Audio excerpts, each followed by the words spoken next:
वित्त मंत्री निर्मला सीतारमण ने बजट में युवाओं के लिए जिस इंटर्नशिप योजना की घोषणा की उसको लेकर कॉर्पोरेट जगत में कंफ्यूजन है। वित्त मंत्री ने कहा कि देश की टॉप 500 कंपनियों में अगले 5 साल के दौरान 5 करोड़ लोगों को इंटर्नशिप कराई जाएगी।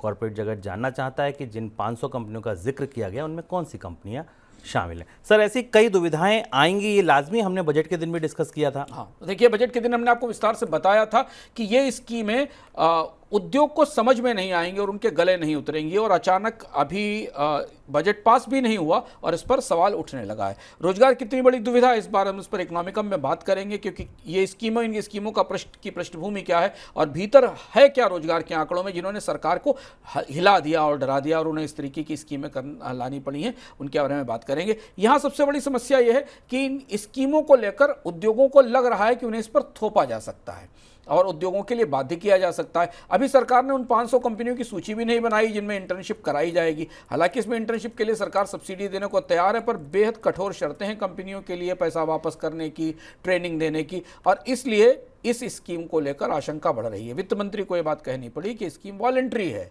स्वेच्छापूर्वक है, किसी भी उद्योग के लिए इसे लागू करना अनिवार्य नहीं होगा, और इसलिए इन स्कीमों का अगले 3-4 महीने में इनरोलमेंट के आधार पर हमें दिखाई देगा कि कितनी कंपनियां दरअसल इनमें पार्टिसिपेट कर रही हैं। ये तो इंटर्नशिप की स्कीम, इसके अलावा 2 और स्कीमें जिनमें एक सीधे पैसा दिया जाना है प्रोविडेंट फंड में, और दूसरा 1 महीने की तनख्वाह पर सब्सिडी दी जाने वाली है।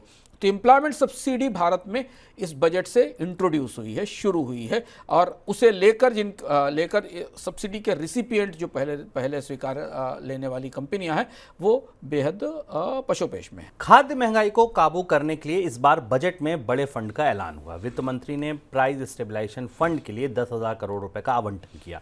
इस फंड का इस्तेमाल अनाज, सब्जियों, खाद्य तेल और फल जैसी खाद्य सामग्री की जो महंगाई है उसको कम करने में किया जाएगा। जब महंगाई उनकी बढ़ेगी तब उसको थामने के लिए, रोकने के लिए इस फंड का इस्तेमाल होगा। भाव ज़्यादा बढ़ेंगे तो इस फंड के जरिए किसानों को ऊंची कीमत दी जाएगी और उपभोक्ताओं को वही चीज़ सस्ते में दी जाएगी। कैसे काम करेगा सर ये fund? Price stabilisation fund Bharat में पहले से सक्रिय है। इनकी कोशिश ये होती है कि इनके जरिए बफर स्टॉक क्रिएट किया जाए कुछ उत्पादों का, जिन्हें बाजार में बेचा जा सके। हालांकि भारतीय बाजार इतना बड़ा है कि इस तरीके के फंड कोई बड़ा महंगाई में पर बड़ा असर नहीं कर पाए।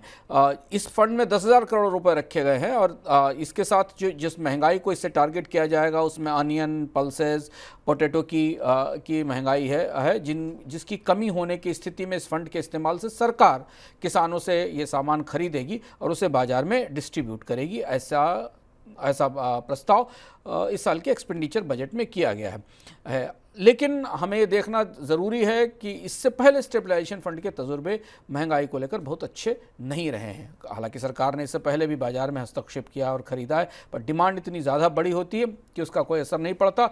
आप इसका उदाहरण इस तरह से समझ सकते हैं कि सरकार ओपन मार्केट में गेहूँ और चावल की सेल भी करती है, उसके बाद भी कीमतों पर असर नहीं पड़ता, जबकि उसका बड़ा भंडार सरकार के पास होता है।